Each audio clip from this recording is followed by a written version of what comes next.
Your savings are not a vault, they are a melting ice cube. There is a silent, invisible mechanism at the heart of our financial system designed to separate the ghost of your paper wealth from the body of physical reality. It is a wealth transfer machine so precise that it can turn 25 years of your disciplined labor into someone else's industrial empire in a single afternoon, all while you follow every rule you were ever taught. This is not a chaotic accident or a failure of the state. It is a structural necessity. To understand how the life you've built can evaporate while the machinery of the elite grows stronger, you have to witness the moment the illusion finally breaks for a man who believed the promises were real.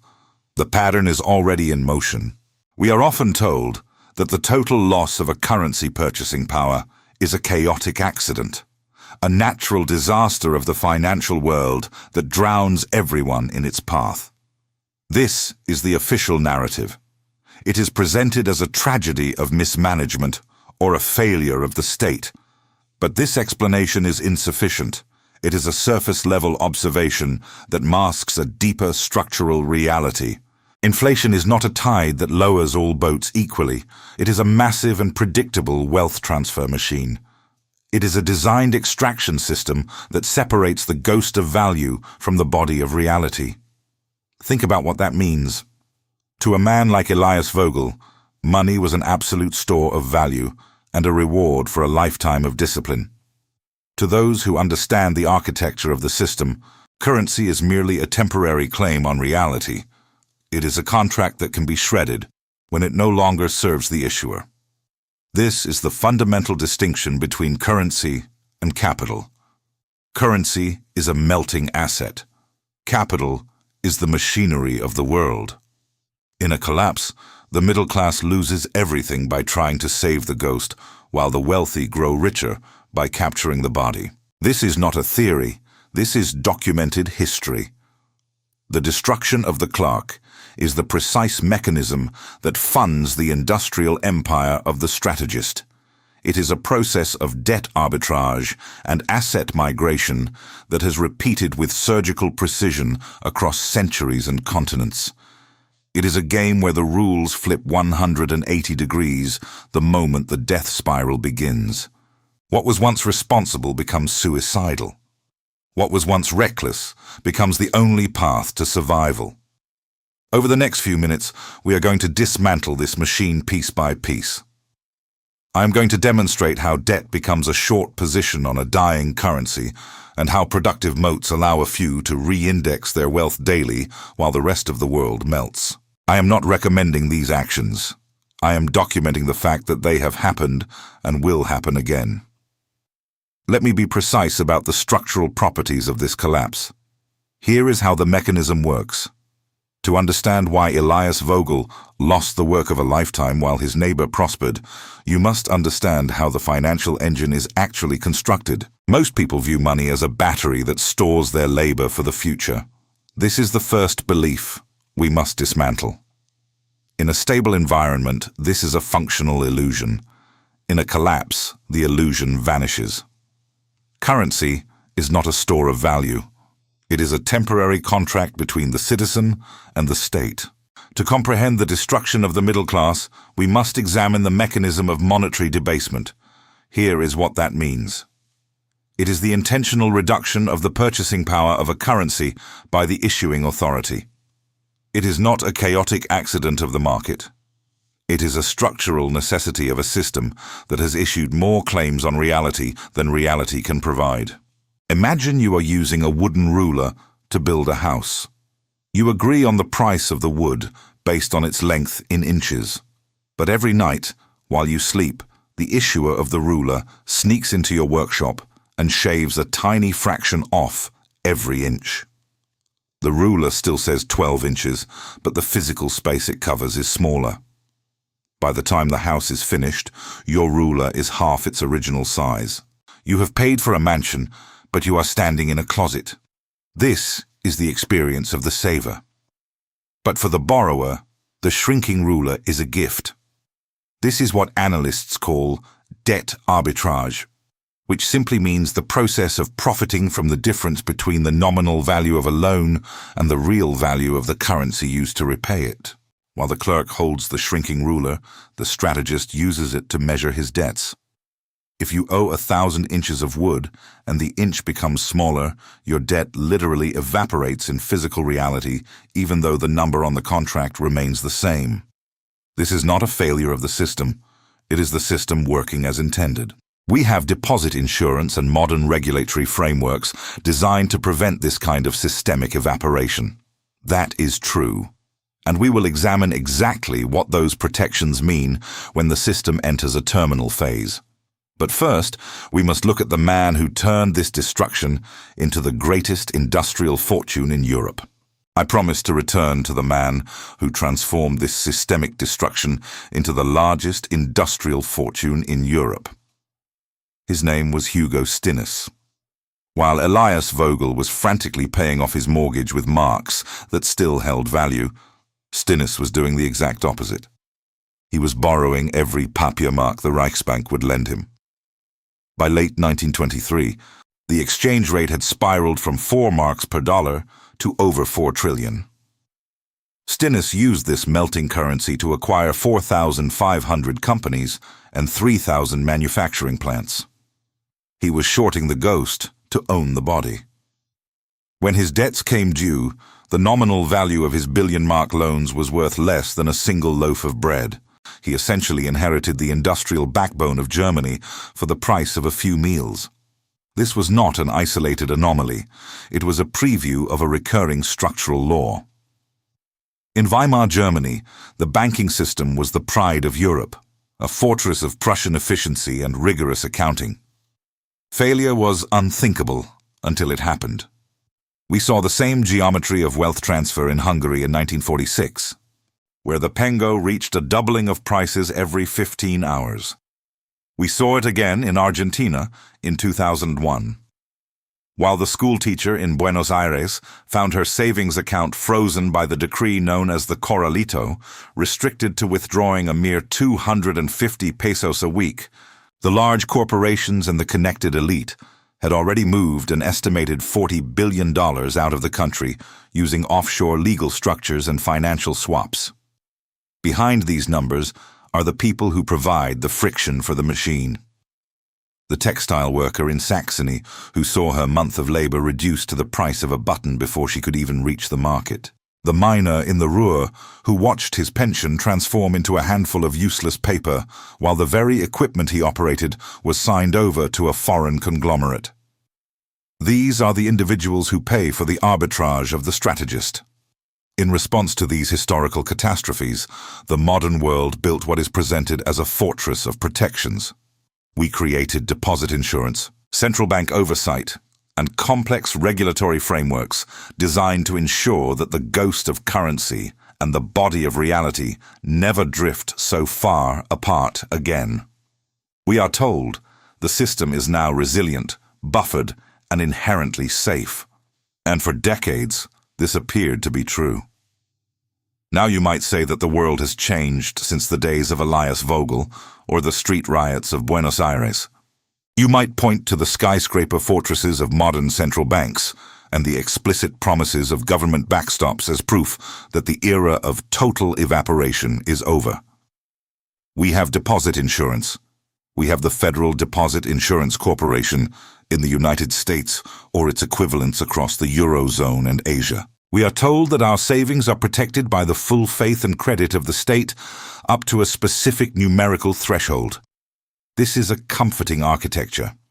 It is designed to prevent the very bank runs that destroyed the Clark in Berlin. And for a minor localized failure, it works exactly as advertised.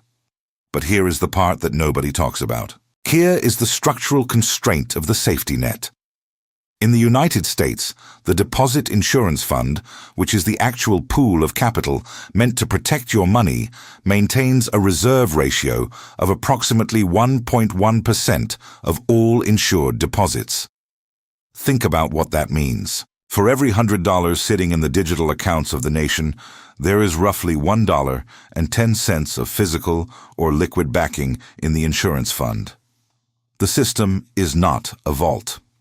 It is a mathematical calculation based on the assumption that the house will never catch fire all at once. If a single room burns, the insurance pays. If the foundation collapses, the insurance is just another claim on a disappearing reality. This is not a conspiracy theory. It is a matter of public record and administrative design. When you deposit your money into a bank, you are not placing it in a safe. In a legal sense, you are lending it to a private corporation. You are an unsecured creditor. The money is no longer yours. It is a liability on the bank balance sheet, and in exchange you receive a promise. The insurance is simply a second promise layered on top of the first. But in a systemic collapse, the state cannot conjure reality out of paper. It can only print more of the ghost to satisfy the nominal terms of the contract.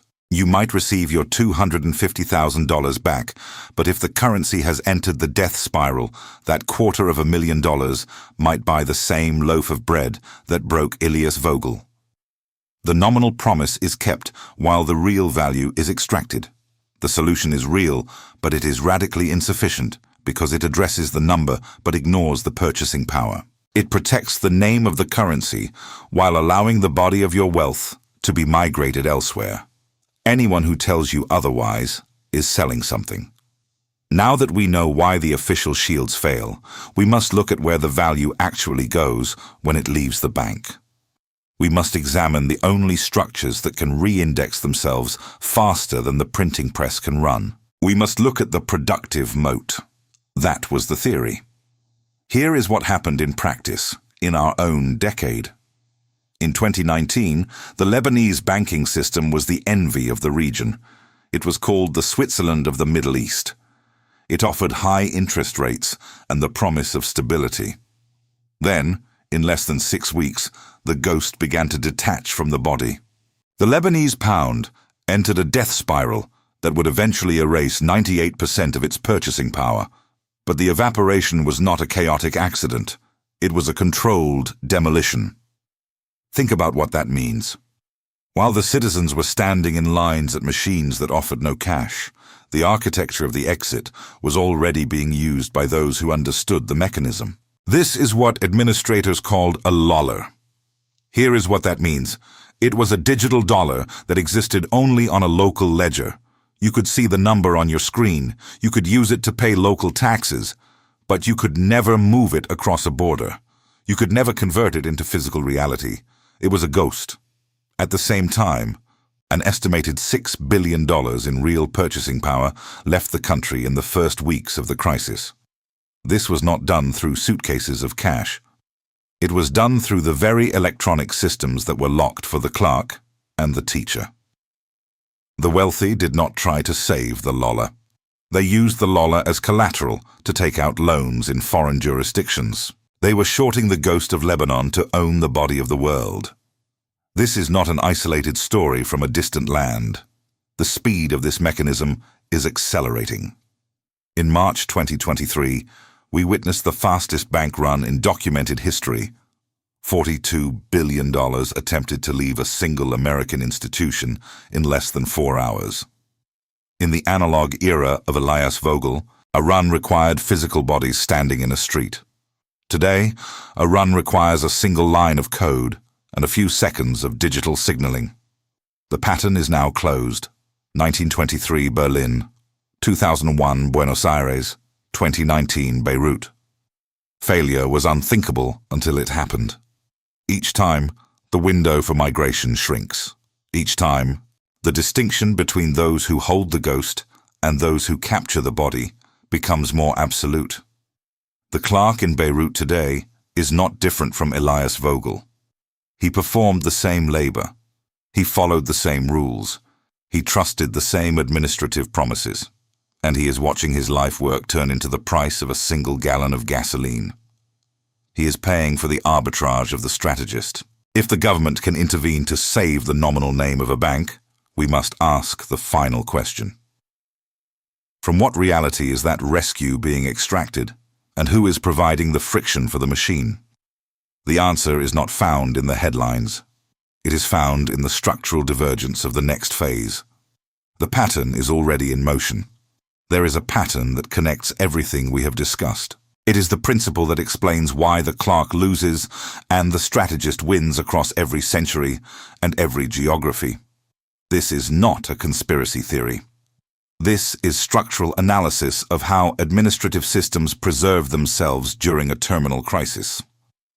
To understand the climax of this machine, we must examine the asymmetry of the ghost and the body. In any economy, there is a fundamental split between the ghost of value and the body of reality.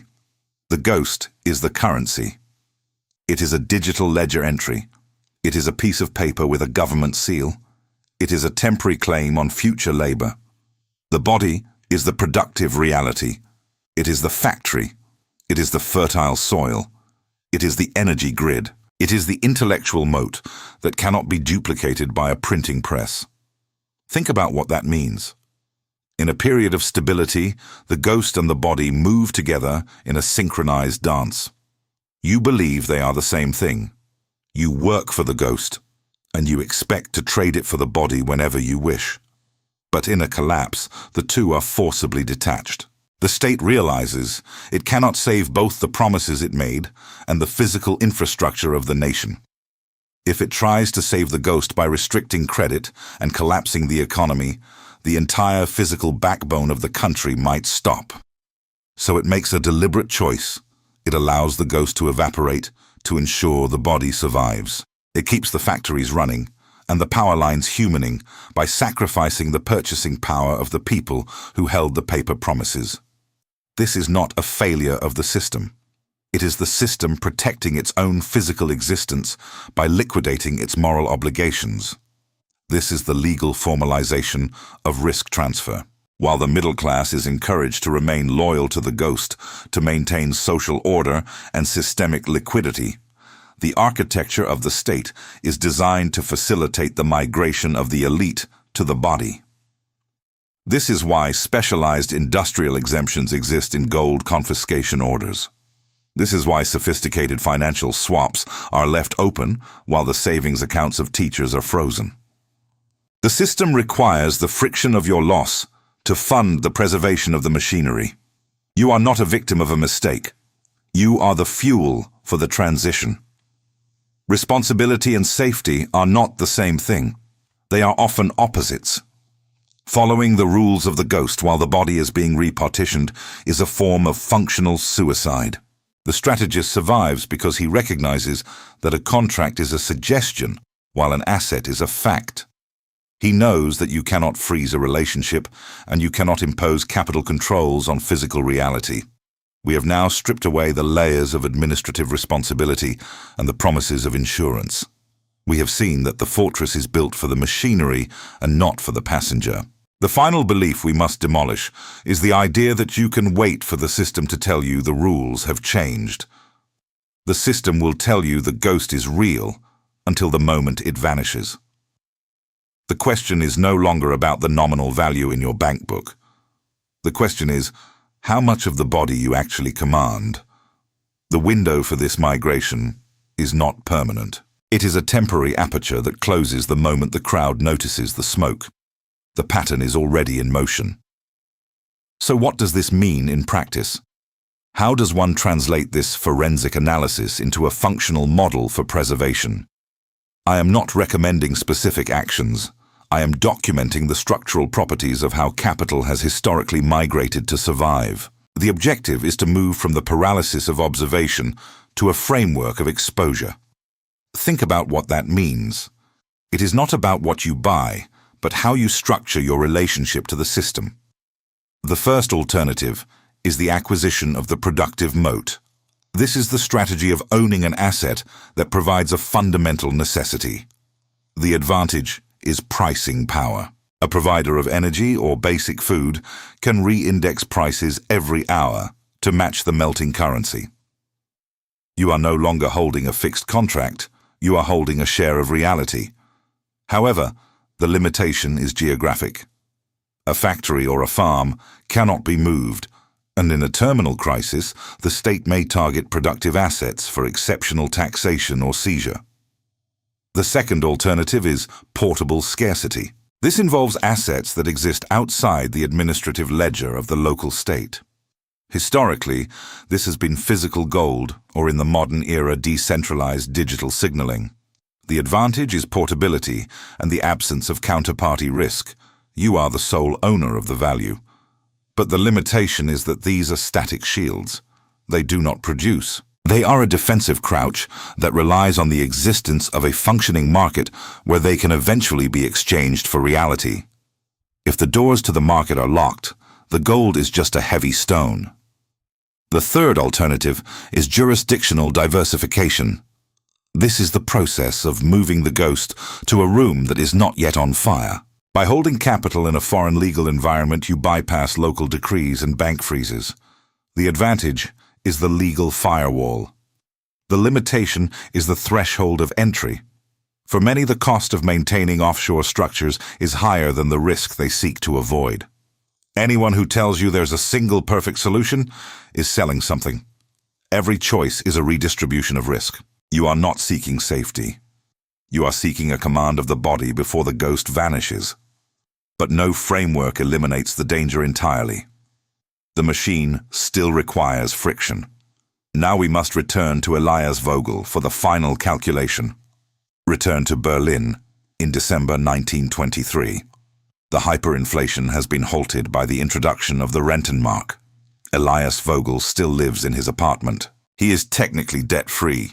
He holds the physical deed to the property in his hand. But the rooms are cold. He has sold his piano to buy a sack of coal. He has sold his family silver to buy a single loaf of bread. He performed 25 years of disciplined labor to achieve a status that the new reality has rendered functionally meaningless. He was loyal to the ghost of the mark until the ghost evaporated. Now look at his neighbor. The man who was once considered a reckless speculator because he refused to pay his debts and instead used every borrowed cent to buy the local textile mill. That man does not just own an apartment, he owns the street. He owns the means of production that Elias now depends on for his very survival. Think about what that means. Elias was not a victim of a mistake. He was the fuel for the transition. He provided the friction that allowed the strategist to migrate from the ghost to the body. There is a fundamental difference between access and ownership. Access is a permission granted by a contract. Ownership is a command over physical reality. Access can be revoked with a single administrative decree. Ownership remains as long as the body exists.